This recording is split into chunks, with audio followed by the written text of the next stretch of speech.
Welcome to the Helping Hands Way, People, Lean, Strategy. This is a podcast for nonprofit leaders doing real work with real teams, real clients, and real constraints. I'm Doug Rawson, Executive Director at Helping Hands Aurelia. In each episode, we share one practical play, how we approached a challenge, what we tried, what changed, and what we learned. No theory for theory's sake. Every conversation includes a playbook drop, a tool, template, or checklist you can adapt in your organization.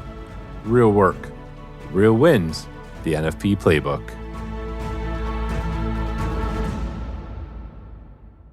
Good day, everybody. We're back for our next episode. It's hard to believe, Kristen and Katrina, it's been 2 weeks since we were last together, but we're back for another podcast episode. Since our last episode, I have had some messages from people thanking us for us and sharing some of our lessons learned. And people did ask, we must have hit some roadblocks all around the way. We must have had some problems along the way because we've only been sharing our successes. So I thought today we could talk a little bit about that. What are some of the roadblocks and barriers, and how do we make some wrong turns? And let's share some of those lessons with everybody. Before we get started, some people may not have had an opportunity to listen to our last episode. So Kristen and Katrina, over to you. A little bit of an intro about you so people can learn more about you, your role, and your contributions to the organization. Sure. So I'm Kristen. I'm the Director of Quality, Performance, and Special Projects with Helping Hands. I've been with the organization since 2017. So seen us through a variety of our phases, I'll call them, as an organization, but excited to share some of the lessons learned and happy to talk about some of the things that maybe didn't go our way. Hello, I'm Katrina. I've been with Helping Hands since 2022. I started as a finance clerk here, and I'm now the Director of Finance, Business Intelligence, and Processes here at Helping Hands. Thanks, Katrina and Kristen. So our last time we were together, we really talked about some lean work that was done. We talked about some tracking sheets and how we were really able to move things forward. And I think you shared some really good examples about really transformative changes that really took small amount of money, but really transformed the organization, and you could reinvest that time elsewhere. And again, some people shared and they said, things can't be that easy. And I think today we really want to share, not everything's easy. And sometimes you're going to trip, you're going to fall, you're going to scrape up your knees, but that's okay. Sometimes it might take you a little longer than you're anticipating. And innovation can be tough. And it's really about being committed to the process. And we know all too well in this sector, in not-for-profits, that we work hard every day serving clients and serving the community and doing the best that we can. And it can get exhausting. It can get exhausting doing continuous improvement work on a regular basis. But part of this continuous improvement process is really finding ideas, and let's call them little micro pilots. And not everyone's going to work and not everyone's going to be the best, but that's what transformation is really about. So I guess my first question is, when you look back, there must have been some things that you look back and you said, that took a lot longer to get off the ground, or that one was harder to do, or it just failed. And when you look at those, what were those examples that resonate with you today that we could share? One of the ones I would say looking back was the implementation of DEXT and ApprovalMax within our finance department there. Definitely took longer than it should have to get that up and going. A little bit of hesitation and team buy-in to get that going. But looking back, I wish we had started that sooner. So Katrina, tell me a little more. What is DEXT? What's this tool that you're talking about? And what was the problem you're trying to solve? Yeah, absolutely. So DEXT is an AI software essentially that takes a receipt or an invoice and it snaps it and basically uses AI to extract that information there. Our old process was everything was done manually. You printed off the invoice if it came by email, tracked someone down in the office to sign it, to then upload it to the accounting software, to then sign a check. Essentially, it was a very manual process, and we were all kind of drowning in different bankers' boxes of all our shoebox accounting there. So DEXT, like I said, automated that process, made everything digital, and essentially had an audit-proof trail for our books. So Katrina, can you just go back a little bit? I'd like to hear a little more about this. So what took a long time? What was your pilot? What do you feel didn't work according to plan? I would say it would be the team buy-in. Essentially, that was one of our first tools that we had used for AI We have been doing our manual bookkeeping for 50 plus years that we have been as an organization. So it was that hesitation of, hey, this new tool, can we trust AI? What is this going to look like? And how is this going to change the overall process of all of our bookkeeping? So, Katrina, looking at that and trying to find a better process, you've identified about time, but things aren't easy, right? It's not like you can just get this new application or this new tool and then take a picture and it's over. Like, there must have been some onboarding, there must have been some training, there must have been some process work. Like, there must have been elements that, looking back, was a difficult thing to look at from a change management lens and actually use some different iterations of the pilot. Yeah, absolutely. So it wasn't just the finance team that had to adapt to this, it was the whole administrative and leadership team as well. There was onboarding onto this platform for anyone that essentially did have an invoice receipt. The expectation was that they were using DEXT and ApprovalMax to send in that information. The change management was no, we're no longer accepting that invoice on your desk. We're not accepting that sent in over email. The expectation was that we all were using this platform to ensure it was done consistently and completed. And Kristen, there must be some examples that you can share where, a pilot or a process took more time to get that implemented. For sure. So, I mean, through all of our lean planning and lean activities that we tried to do in the organization, one of the things was really apparent that we didn't have a documented process for a lot of the tasks in the organization. We had sort of an old scheduler's binder kicking around with people's handwritten notes in it, but it really wasn't transferable. It hadn't been tested, and it certainly wasn't up to date. So, we really recognized the need to have some standard operating procedures developed that aligned with our policies. We also didn't have anything that was connected to policy or checked by the leadership team to confirm that it aligned with what we needed done.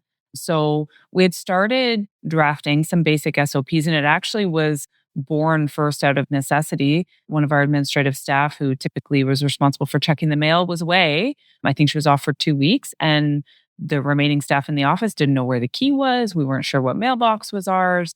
Something so simple that anybody could check the mail.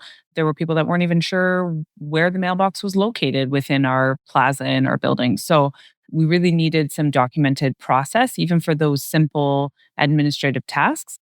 So we had started with those that were responsible for the task to ask them to just write down what you do, whether that's what we wanted it to be at the end. It would support some lean activities in value stream mappings if we could see what the process reported was today, but we didn't have that. So early days, we started with admin staff supporting some of that SOP development, and it was literally just Word documents. Can you start documenting how to get the mail and where you keep the key? Can you start documenting, how to change a worker in a schedule in our software system? Like simple tasks that we could use for training and onboarding, but also for quality assurance, also for evaluating when we were planning any sort of lean exercises to evaluate process. So, Katrina and Kristen, I think there's a couple things we should really emphasize. And I'm looking at your SOPs that you identified, Kristen, Katrina, about DEXT. I want to go back in time. And what we're talking about is some pretty intensive change management. And change management, when you're in the thick of things, when you're struggling to get work done every day, when there's not clarity, when there's not buy in, when there's ambiguity, and when people already feel stressed out and to the max, change management's hard. And I want to go back in that time. I want to go back, if you can. I want you, Katrina, I want you to think about the day when you're walking down the hallway with paper requisitions, paper checks, paper something to get signed off. And Chris, I want you to go back in the day, use the mail as an example, and everyone knows that there's important contract in the mail and nobody knows how to retrieve the mailbox. I want you to go back to that point in time. And I want you to try to tell everybody, what was a day like? What was change management like? What was it really like trying to lead this element of change through micro pilots, micro changes, micro steps you're trying to transform the organization? How was that landing and resonating with the team and staff? And what was one important thing that you did to be able to bring it forward through multiple iterations, multiple pilots? I would say one thing was the consistency on the messaging for it. If you had workarounds for one staff who didn't want to use it because it was a new tool, they didn't feel super comfortable with it, it was easier just to put it on my desk. If I said yes and accepted that, then it wasn't just that one individual kind of doing the workaround. It was other individuals on the team there. So the consistency through that change management of pushing back and saying, no, this is the new process, this is how we're moving forward with it, was one of the biggest drivers there that I had learned from. I think with the SOP process, it was very challenging. We had people that had been at the organization. We had an employee that was with our organization pushing on 40 years. So she had 40 years of routine and practice and understanding and experience from well before my time. So I think there was some protection from staff that, this is the way I do it and this is why I do it, maybe a little bit defensive. It took a lot of conversation to say, we just want to make sure it's documented. If you win the lottery tomorrow, I think I must have said that 30 times a day. If you win the lottery tomorrow and you don't come back, we want to make sure we know how to do it. And the getting the mail was a great demonstration for everybody because everybody recognized the urgency that, we couldn't touch the mailbox for 2 weeks. That this is a great example. Admin staff went on vacation and we weren't able to check the mail. We want to make sure we all understand how to do that and that we know where the key is, we know which box it is, all the things. So it really, when we talked about change management, it was giving those tangible examples that everybody sort of saw and felt. When it came to some of the more, I'll say, owned processes, this is the way so-and-so does it, or this is the way I like to do it because of this. It really wasn't about at that time changing it. And we had to be careful how we language. We just want to make sure our new oncoming staff that are struggling with training have something to go to so they aren't taking you away from your work. Like we really made it about the benefits to everybody of having a documented process.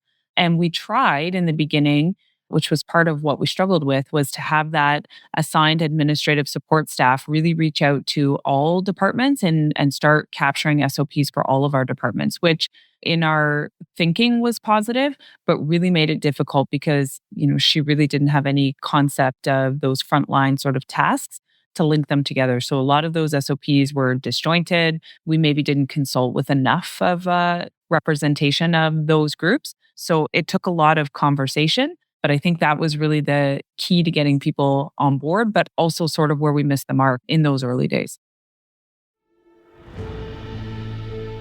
If this episode's providing value, if it's helping you think differently or apply something in your own work, consider supporting our mission. You can make a charitable donation at helpinghandsaurelia.ca/podcast. Your support helps us continue doing the work and sharing what we learn. So I'm hearing a lot of, through this change management, there's a lot of building trust with the team and communication are kind of really important aspects to being able to make this come to fruition. And I'm sure there was a time too where staff really felt overwhelmed because there might have been multiple tests, multiple pilots, multiple things happening at the same time. And how important was building trust and consistent with your messaging that you identified, Katrina, to really build the system and the support so that you actually can see transformation? What were some of those big lessons learned that you really, looking back now, you went, that was successful and this was an area we actually dropped and we could have done a better job in hindsight?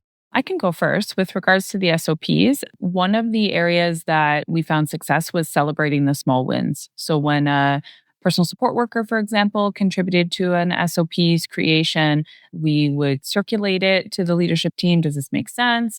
And once it was a published and approved SOP, we would celebrate it where we could. We now have an SOP on how to receive a shipment of supplies, or we now have an SOP on access to the client's care plan, or whatever the SOP was. It was celebrated, and we also celebrated the volume. We're at 14 SOPs in this department. We're at 25 in this department. So, those sort of small wins for them to see. I think one of the lessons learned in that, though, was that it really didn't factor everybody's style of learning and everybody's access and we had problems with, just having SOPs in Word. And with the going to get the mail example, we were like snipping Google images of our building off of the internet to try to make it really clear which mailbox was ours. And there were definitely holes in process that we were celebrating at the same time. It was a difficult balance. So this scenario here with DEXT and ApprovalMax, I can speak to firsthand, really gravitated to comfort with what I was familiar with our manual process. So when you came forward with that idea of, hey, this is a great idea, we should look into implementing it, there was a little bit of fear, that hesitation. Looking back, I remember you saying to me, this is a situation. Don't try for 100%. You can accept 80% here and try it. It's okay if we keep some paper copies in the office until we get through our first month, say, of closing. We know everything will be captured in there, but just to have that backup there. And that's when we kind of just had to jump in 2 feet in and say, hey, this is where we're going. This is what we're committing to. And through that, we were able to celebrate the success of the platform that we had rolled out, how much time and energy it saved, as well as quite a bit of human error was resolved through this process using the artificial intelligence to digitize part of that process there. Was a huge success that I can look back at there. I really think one of the highlights you said there, Katrina, is sometimes people over engineer systems. And over engineer to being 100% can take forever to get it off the ground. And sometimes looking at a pilot or a test and going, is this going to be 30%, 40%, 60% better than it is today? Sometimes that's good enough. And then you layer on the next level and you continuously refine. I appreciate you highlighting the 80% that maybe 80% or 60% or 75 is good enough to get it where we need to be because our objective is really just make it better. So looking at this and looking at your two examples, you've gone through some testing, you've gone through some different phases and different iterations, and let's call it pilot 1 to pilot 2 to pilot 3. My question to you is, there must come a time when you look at a pilot, you look at a project, you look at a test you're doing, and you must come a time you go, is this even working? Is it doing the change management? Is it doing what you want to do? And when do you look at it and you say, let's just stop this? It doesn't make sense to continue, or let's reset, rescale. But what we aim to achieve is not doing it. It's taking more time to do it. How do you communicate that? How long do you test it? And then how do you decide to make that change? From your experience with your projects you've looked at, how have you been able to work through that? I think the answer varies by the project. I know for me in the SOP and our team in the SOP implementation, it was really about reading the staff. Like, were the staff able to carry this task on? And in this situation, they weren't. We had an admin support person dedicated to this, making those Word documents. It was becoming, I don't want to say combative, but a bit confrontational with some staff that had ownership over a process or felt they had ownership over a process. And really, she, on more than one occasion was a bit tearful about what pressure she was feeling to complete these SOPs and a bit of pushback she was getting from staff. And we really didn't have ourselves positioned for it to be successful after reviewing, sort of the temperature of the staff and trying to use them early for training, probably earlier than they were prepared. And we made the decision to just pause. Let's just wait. We have a few. It's better than having none. We're further ahead than we were when we started the project, but I think we need to reevaluate sort of everyone's role and what outcomes we're looking for, and maybe reevaluate how we're communicating the involvement of other departments in helping to map out those SOPs. So for me and the team related to SOPs, it was really about reading the staff and what was appropriate for them to support at the time. Kristen, I think it's a great point because lean, change management, transformation, it's all about people. And it's being able to do these big change items that's long standing. And I think your aspect about reading the room, seeing the impact to staff, and when it's time to reinstitute and re-engage and reinvigorate the team, I think as well as stating to your point, that could be a week for one team, it could be a year for another team. And not one size does fits all, but you got to look at the variables. And I think it's an important part of innovation and transformation and really working with teams. Katrina. Yeah, absolutely. So you're asking, when do you stop? Looking back in this DEXT scenario, we had committed, let's try it for a couple months. Don't give up in the first week when you're trying to learn everything and learn what everything actually does, but see it full cycle. Go through the full months, see the effects of the new program. I'd say within a couple months, we had committed to the yearly plan with the subscription of that software because we loved so much what it was doing, how it was improving our bookkeeping, how much time it was saving for our team. So that process there, very quickly, we learned that we wanted to commit to that process. It wasn't just a pilot there. We wanted to move forward with it and have a lasting relationship with that platform. So let's go one step further. And it's about making decision to go or not to go. And I think sometimes people think about stopping as an indicator of failure when I think we should look at it as an indicator of success. And you just mentioned that, Kristen, when you said reading the room and seeing the effect of people and staff. And I think if we want to be honest and engage our staff and we want to work with our teams to affect the change that we want to affect, that we need to be honest about what we're trying to improve and really look at it from a success metric. So when you look at that from your examples you've shared out today, when you reflect on that, do you think a pause or restart or reinvigorating the team or a new project goal or a clarity statement, do you think was there something you could do or looking back you could have done to make that entire process easier or better to affect the change you wanted to affect? To be honest, I don't think that there was anything at that stage in our journey that we could have done differently because we didn't really know. We didn't know what we knew we needed SOPs, but we didn't know the scope and scale of the work. We didn't know the time commitment. We didn't really know how people were going to respond to this sort of new concept because we didn't have them. We had procedures, some of them from the 90s, but I don't know that we could have done anything different at the time. Of course, in reflection, you look back and go, oh, maybe we shouldn't have asked that individual. We should have got new capacity, or we should have looked for somebody with that set of skills. Or there were a number of different thoughts when we stepped back and did take a break.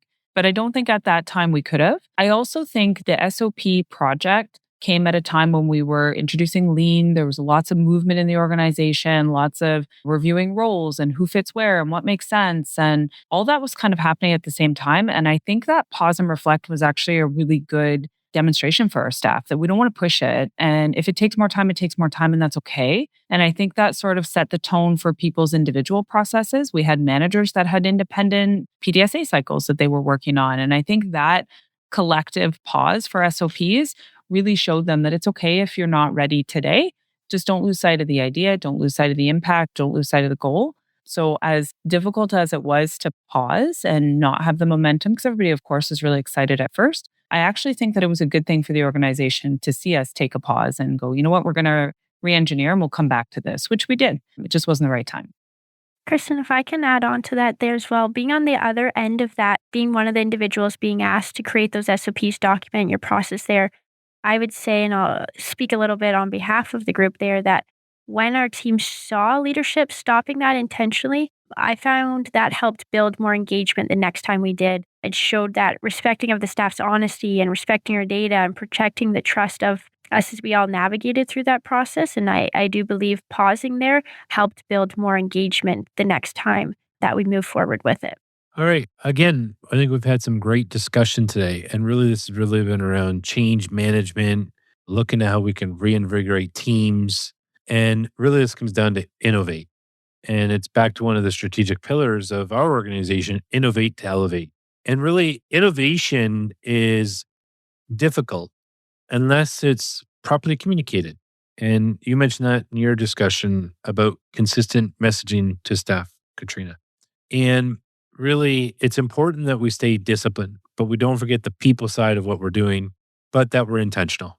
We're intentional with our purpose. We're intentional with what we're trying to achieve. We're intentional with our objectives that's effectively communicated within the organization, both laterally and horizontally, as we continue building the organization to serve. So in closing, any final comments you want to share with anybody about your project, the outcomes, the lesson learned, and overall, just back to another one of your comments, Katrina, about maybe 80% was good enough. Any closing comments that you'd like to share on doing this stepped approach to continuous quality improvement through the lens of pilot projects? I think looking back, similar to what you were saying earlier, Doug, don't over-engineer the solution. Just jump in, try it, and if it doesn't work, that's okay. It's not a failure, but it's worth trying. And looking back, DEXT and ApprovalMax was one of the best things that we did for our finance department. I wish we had completed it sooner, but looking back, it was a great investment.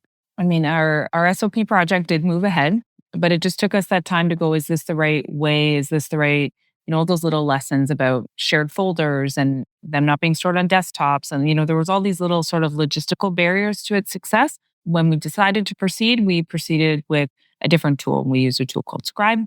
Scribe was able to capture all of those steps that we couldn't manually capture And now, excited to report, we have over 340 SOPs in our library. Our staff know how to access them. They're on an update cycle. They're relevant. They're updated in line with our software updates and updated in line with our program changes. And we have a real system to update them, maintain them, and make sure that they're being used and followed as well as being aligned with our quality assurance program. So the break was good. We were able to look at other tools. We were able to look at other capacity, shift the support role from an admin to our quality coordinator at the time, and really saw really rapid results from that sort of update and step back. So happy to report the project still moved ahead, but just took us that little bit of reflection time, which was so valuable.